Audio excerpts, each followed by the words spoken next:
Hi friends, welcome to Shamees kitchen. എല്ലാവർക്കും സുഖമാണല്ലോ. ഇന്നത്തെ നമ്മുടെ സ്പെഷ്യൽ എന്ന് പറയുന്നത് വളരെ രുചികരമായിട്ടും എളുപ്പത്തിലും തയ്യാറാക്കി എടുക്കാൻ പറ്റുന്ന നല്ലൊരു പച്ചമാങ്ങ മോരുകറിയാണ് കേട്ടോ. ഒരു തവണ ഇതുപോലെ ഒരു മോരുകറി നിങ്ങൾ തയ്യാറാക്കി നോക്കൂ, പിന്നെ നിങ്ങളുടെ ഫേവറേറ്റ് ആയിട്ട് ഇത് മാറും. അപ്പോൾ ഈ വീഡിയോ ഇഷ്ടമായാൽ ഇതൊന്ന് ലൈക്ക് ചെയ്യാനും കൂടെ തന്നെ സബ്സ്ക്രൈബ് ചെയ്യാനും ആ തൊട്ടടുത്ത് കാണുന്ന ബെല്ലൈക്കൻ്റെ ഓള് മറക്കാതെ കൂടെ ഒന്ന് പ്രസ് ചെയ്തേക്കണേ. എന്നാൽ ശരി, ഇതെങ്ങനെയാണ് തയ്യാറാക്കുന്നത് വേഗം ഒന്ന് കണ്ടു നോക്കാം. നമ്മുടെ ഈ പച്ചമാങ്ങ മോരുകറി തയ്യാറാക്കി എടുക്കാനായിട്ട് ആദ്യം നമുക്ക് വേണ്ടത്, ഞാനിപ്പോൾ ഒരു മിക്സിയുടെ ചെറിയൊരു ജാറൊന്ന് എടുത്ത് വെച്ചിട്ടുണ്ട്. ഇതിലേക്ക് നമുക്ക് അത്യാവശ്യം വലിയൊരു മാങ്ങയിൽ ഒരു പച്ചമാങ്ങ എടുത്തിട്ടുണ്ട്, അത് നമുക്ക് ചേർത്ത് കൊടുക്കാവുന്നതാണ്. ഞാനിപ്പോൾ അതിൻ്റെ തോടൊക്കെ ഒന്ന് മാറ്റിയിട്ട് എടുത്തിട്ടുണ്ട്. അതല്ല നമ്മളെ വീട്ടിൽ വിളഞ്ഞ മാങ്ങയാണെന്നുണ്ടെങ്കിൽ തോട് മാറ്റണം എന്നുള്ള ആവശ്യമൊന്നുമില്ല. കൂടെ പിന്നെ ഇനി നമുക്ക് ഇതിനോടൊപ്പം വേണ്ടത് ഒരു അരക്കപ്പ് അളവിൽ ചിരകിയ തേങ്ങയും കൂടിയാണ്, അതും കൂടി ചേർക്കാം. അതുപോലെ തന്നെ ഒരു 3 പച്ചമുളകും കൂടി, നമ്മുടെ എരിവിനനുസരിച്ചിട്ടുള്ള പച്ചമുളക് ചേർക്കാവുന്നതാണ്. കൂടെ പിന്നെ ഇനി നമുക്ക് വേണ്ടത് ഒരു 1/2 ടീസ്പൂൺ അളവിൽ ചെറിയ ജീരകം കൂടിയാണ്. ഇനി ഇതിലേക്ക് ആവശ്യമായിട്ടുള്ള വെള്ളം ചേർത്ത് കൊടുത്തിട്ട് നല്ല സ്മൂത്തായിട്ട് നമുക്കൊന്ന് അരച്ചെടുക്കാവുന്നതാണ്. ഒരു അരക്കപ്പ് അളവിലാണ് വെള്ളം ചേർത്തിട്ടുള്ളത്. നല്ല ഫൈനായിട്ട് തന്നെ ഒന്ന് അരച്ചെടുക്കാം. ഇതുപോലെ നല്ല സ്മൂത്തായിട്ട് ഞാനിതൊന്ന് അരച്ചെടുത്തിട്ടുണ്ട്. ഈ ഒരു രീതിക്ക് വേണം കേട്ടോ നമുക്കൊന്ന് അരഞ്ഞ് കിട്ടാനായിട്ട്. ഇത്രയും ആയിക്കഴിഞ്ഞാൽ പിന്നെ വേണ്ടത്, ഞാനിപ്പോൾ ഒരു മൺചട്ടി ഒന്ന് അടുപ്പത്തേക്ക് വെച്ചിട്ടുണ്ട്. ഇതിന് പകരം ഏത് കടായി വേണമെങ്കിലും നമുക്ക് എടുക്കാവുന്നതാണ്. ഇതിലേക്ക് നമുക്ക് ഒരു 1.5 ടേബിൾ സ്പൂൺ അളവിൽ വെളിച്ചെണ്ണ ചേർത്ത് കൊടുക്കാം. എണ്ണ ഒന്ന് ചൂടായി വരുമ്പോഴത്തേക്കും ഒരു 1/2 ടീസ്പൂൺ അളവിൽ കടുക് ചേർക്കാവുന്നതാണ്. നമ്മുടെ ഈ കടുകെല്ലാം ഇതുപോലെ ഒന്ന് പൊട്ടി തുടങ്ങുമ്പോഴത്തേക്കും പിന്നെ ഇനി നമുക്കിതിലേക്ക് വേണ്ടത്, ഞാനിപ്പോൾ ഒരു 7 ചെറിയുള്ളി ഒന്ന് ചതച്ചെടുത്തിട്ടുണ്ട്. അരിഞ്ഞെടുക്കരുത്, ചതച്ച ചെറിയുള്ളി നമുക്ക് ഇതിലേക്ക് ചേർക്കാവുന്നതാണ്.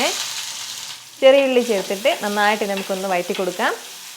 ഫ്ലെയിം മീഡിയത്തിനും ലോക്കും ഇടയിൽ വെച്ചിരുന്നാൽ മതിയാവും. ഒരുപാട് ഹൈ ഫ്ലെയിം വെക്കേണ്ട ആവശ്യമില്ല.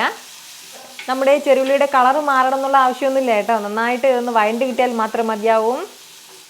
ഒരല്പസമയം മാത്രം ഒന്ന് വഴറ്റി കൊടുത്തിട്ടുണ്ട്. നമ്മുടെ ചെറിയുള്ളിയെല്ലാം നല്ല രീതിക്ക് ഒന്ന് വഴണ്ട് കിട്ടിയിട്ടുണ്ട്. ഇത്രയും ആയിക്കഴിഞ്ഞാൽ നമുക്കിതിലേക്ക് ഒരു 2 വറ്റൽമുളക് ചേർത്ത് കൊടുക്കാവുന്നതാണ്. കൂടെ തന്നെ ഒരു 1/2 ടീസ്പൂൺ അളവിൽ ചില്ലി ഫ്ലേക്സും കൂടി. കൂടെ പിന്നെ ഇനി നമുക്ക് വേണ്ടത് ഒരല്പം മല്ലിയിലയും കൂടിയാണ്. മല്ലിയിലേക്ക് പകരം നമുക്ക് കറിവേപ്പില ചേർക്കണം എന്നുള്ളവർക്ക് കറിവേപ്പിലയും ചേർക്കാവുന്നതാണ്. ഇനി ഒരു 2 പിഞ്ച് അളവിൽ മാത്രം കായപ്പൊടിയും കൂടി ആവശ്യമായിട്ടുണ്ട്. ഇത്രയും ചേർത്തിട്ട് ലൈറ്റായിട്ട് വീണ്ടും ഒന്ന് വഴറ്റി കൊടുക്കാം. നമ്മുടെ വറ്റൽമുളകെല്ലാം നന്നായിട്ടൊന്ന് മുരിഞ്ഞ് കിട്ടുന്നത് വരെ ചെറുതായിട്ടൊന്ന് വഴറ്റിയെടുക്കാവുന്നതാണ്.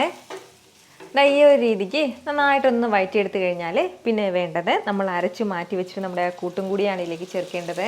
ഇതിലേക്ക് ഒരല്പം വെള്ളം കൂടി ചേർത്തിട്ട് അതും കൂടി നമ്മുടെ ഈ മാങ്ങാക്കൂട്ടും ചേർത്തിട്ട് ലൈറ്റായിട്ട് വീണ്ടും ഒന്ന് ഇളക്കി കൊടുക്കാം. ഇതിനി തിളയ്ക്കാൻ വേണ്ടി പാടില്ല, തിളയ്ക്കാതെ നമ്മളൊന്ന് പ്രത്യേകം ശ്രദ്ധിച്ചേക്കണം.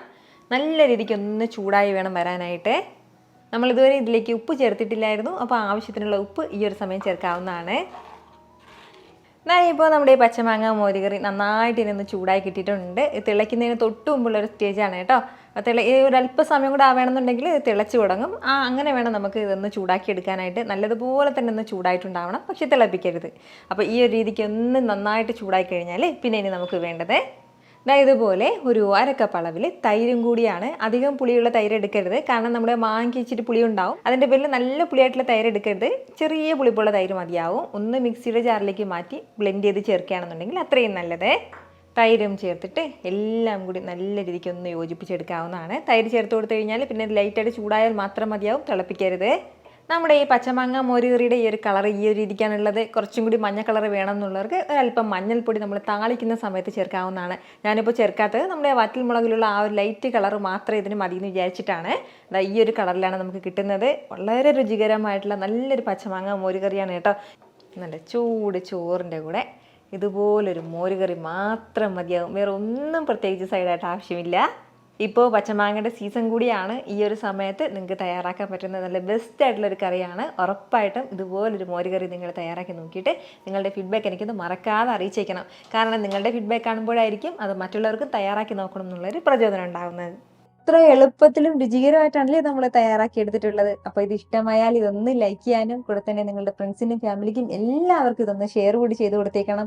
ഇതുപോലുള്ള റെസിപ്പിക്ക് വേണ്ടിയിട്ട് നമ്മുടെ ഷമീസ് കിച്ചൻ ചാനൽ ഫോളോ ചെയ്യാനും സബ്സ്ക്രൈബ് ചെയ്യാനൊന്നും ആരും മറക്കരുത്. വീണ്ടും നല്ലൊരു ഷാറ് വീഡിയോ ആയിട്ട് നാളെ കാണാം. അതുവരേക്ക് എല്ലാവരും ഹാപ്പി ആയിട്ടിരിക്കുക, സന്തോഷമായിട്ടിരിക്കുക, എല്ലാവരും സേഫ് ആയിട്ടിരിക്കണം. Take care friends. ടാറ്റാ.